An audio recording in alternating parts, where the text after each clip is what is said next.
Hi, I'm Vince and welcome to my channel, Vince Cooper Games. In this video, we're going to be doing a playthrough of turn 1 of my solitaire war game, Bloody Lane. Quick introduction. This is the player sheet. We're going to be playing at the regular difficulty level, and this is the battle sheet, which is effectively the game board.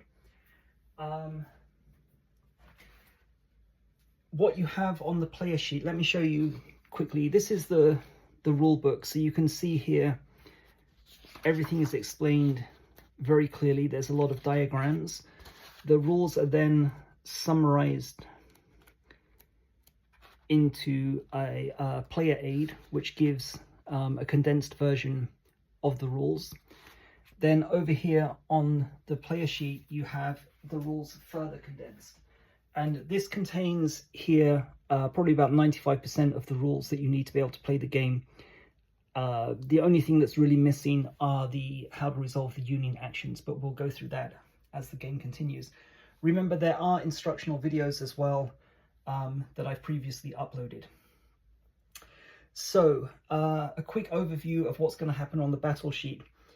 The first half of the game does follow fairly closely what happened historically, which is that the first wave, wave 1, and the second wave, wave 2, were dealt with fairly easily by the Confederate defenders here in Bloody Lane. Okay, each counter represents one regiment, and these Confederate regiments should be able to defeat the regiments comprising of Wave 1 and Wave 2 fairly easily. What we should also see, however, in the first half of the game are the conditions that ultimately led to the Confederate defeat. Which is we should see the officers begin to take casualties. So they're going to reduce their value from 4 to 3 to 2 to 1. We should see the cohesion of the Confederate regiments begin to drop. They start with a cohesion of 5. That will then drop to 4, 3, 2, and 1, until eventually they become shattered if the cohesion reaches 0.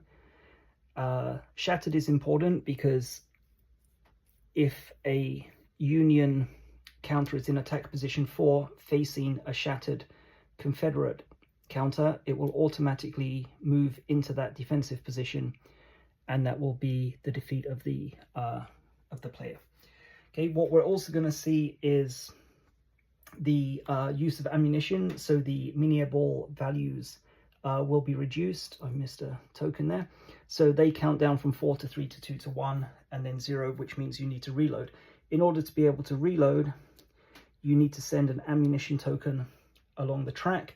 And again, in the first half of the game, what we should start to see is the disruption of the supply line, along with the degradation of the Confederate artillery. They start with a battery strength of 2, but that will be reduced to 1 and 0 means destroyed. Okay, so things will become clearer as we go through the game, so let's get started right now. We're going to go through turn 1, and then turn 2, turn 3, and so on will be in subsequent videos. So here we have the sequence of play, and it starts off with the supply phase. In the supply phase, we're going to choose one supply token.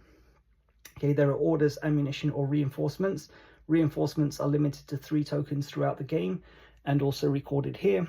Ammunition tokens are limited to 5, also recorded here. Orders tokens can be reused as often as you want. So I'm going to send an orders token along the supply line, and I'm going to place that in box S1. And that concludes the supply phase. Next is the reset Confederate artillery phase. So it's turn 1, so the Confederate artillery start off with an artillery ready token attached. If they had fired in the previous turn, to indicate that they had fired, there would be an artillery reloading token attached. So reset Confederate artillery means you would remove the artillery reloading token and replace it with an artillery ready token, which indicates that they are now ready to fire. Okay, so they're already ready. So we, again, turn 1, we can skip past that. Okay, what do we have next? Confederate artillery phase. Okay, so Confederate artillery phase, there are 2 choices. The Confederate artillery can fire, meaning they're going to fire against the 2 Union batteries. Here there is Tompkins battery, here is Tidwell's battery, which will provoke counter battery fire. Or the Confederate artillery can hold fire, in which case both Tompkins and Tidball will direct their artillery fire at the supply tokens moving along the supply line. So turn 1, I'm going to decline to fire, and that will become clear why I've chosen to do that just in 1 second. So next is the Union artillery phase. So as I said, I've chosen to hold fire, so the token attached to each artillery piece is artillery ready. That's an indication that the Union artillery will attack along the supply line. In subsequent turns, we're going to have 3 tokens running along the supply line. So the Union would attack the token in S3. If that's eliminated, they'll attack the token in S2. If that's eliminated, they will attack the token in S1. Okay, so which target number to use? Again, this is explained more clearly in a previous instructional video, but you can see there are 3 numbers. The orders token has a dash, the center number is 2, the rightmost number is 2 to 3. What this means is that if the orders token is in box S1, this is the target number, which is a dash, so that actually means that it can't be targeted. If it's in S2, the target number would be 2, and if it's in S3, the target number would be a 2 or a 3. So it's in S1, there is no target number, which means that in fact neither of the Union artillery batteries can attack it. So we can skip past the Union artillery phase as well, only in turn 1. Okay, so that's the Union artillery phase complete. Next is the Union event phase. Okay, so this is where we might start to see the degradation of the Confederate resources. There are 4 Union events each turn. Okay, you're going to resolve an event from column A in turns 1 to 5 and 11 to 15, and the events from column B in turns 6 to 10 and 16 to 20. So we're going to roll 4d6 4 times. We resolve each event as it's rolled, and we're going to mark off as well on the Union event table. So I'm going to roll 4d6 to determine the first event, and I get, okay, that's a total of 8. So I take a look over here on the Union event table.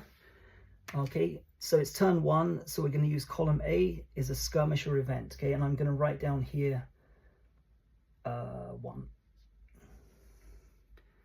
Okay, so skirmisher event. To resolve it, we're going to roll 1d6. If it's a 1, we reduce the officer value by 1.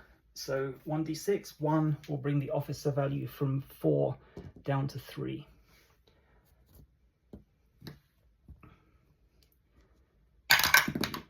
And we get a 4. So skirmisher event has no effect. So that's the first Union event result.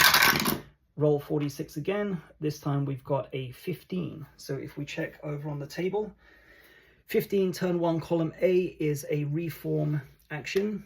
Okay, there are no Union counters currently on the battle sheet, so we can skip that as well. I'll explain that when we actually do a reform event.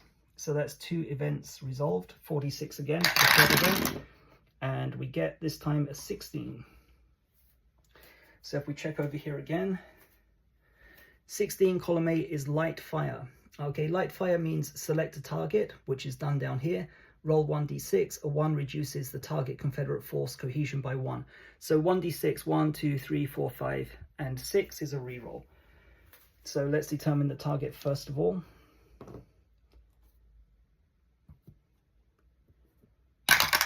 And we get a 2. So 1, 2, second North Carolina. So we roll 1d6 again. If it's a 1, the cohesion, currently at 5, will be reduced by 1 to 4.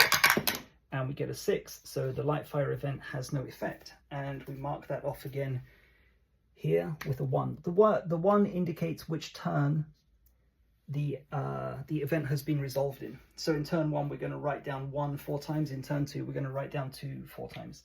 Okay, so last and final Union event, 46 again, and we get 20. Okay, 20 in column A is a reform. So again, there are no Union counters on the game board, so we can skip by that, and we'll take a look at that more closely in a future turn when there will be Union counters available.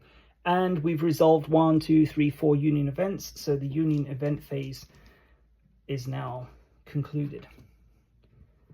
Okay, so that's the Union event phase. Next, we're going to take a look at the Union action phase. Okay, there are no counters currently on the battle sheet. Okay, this is turn 1, so again, we can skip that. Remove exposed tokens phase. So again, we'll cover this in more detail, but one of the actions available to the Confederate Confederate player is to choose to use exposed fire. So if you had done that in the previous turn, you would now remove the exposed token. Okay, Union deployment phase. Okay, so wave 1 is now going to enter play. So we need to roll 1d6 to determine which attack positions of which attack tracks the Union counters will enter. So we're going to roll 1d6 and we get a 6. So I've got something here that shows this a little bit more clearly. So wave 1, 1st Delaware, 5th Maryland, 4th New York, we rolled a 6. So 1st Delaware is going to enter attack position C, 5th Maryland, attack position D, 4th New York, attack position E. And again, this is summarized over here, C, D, and E. So 1st Delaware, attack position C1, 5th Maryland, attack position D1, 4th New York, attack position E1. And that concludes the Union deployment. Union waves deployed on turn 1, 4, 8, and 12. Okay, so that's the Union deployment phase. Confederate action phase. Okay, there is no, again, it's turn 1, so there's not a great deal to do. I could attack, I could fire, but I'm going to hold my fire. Another possibility is that if you remember, during the Union event phase, there was a light fire event. So if I'd rolled a 1, and let's say, which one was it? 2nd North Carolina. So 2nd North Carolina, let's say they had their cohesion reduced from 5 to 4. What I could have maybe do is resolve and inspire action and make a cohesion check and see if I can bring up the cohesion back up from 4 to 5. Okay, but there's nothing to do in turn 1, so we'll take a look at that more closely in turn 2. Okay, so that concludes the Confederate action phase. End of turn phase. Okay, if there was smoke tokens, we would remove the smoke token, but there is no smoke token. Smoke token would enter play due to a event here on the Union event table, but there is no smoke token, so nothing to resolve. So that concludes the end of the first turn, and thanks a lot for watching. We'll come back to turn 2 in the next video.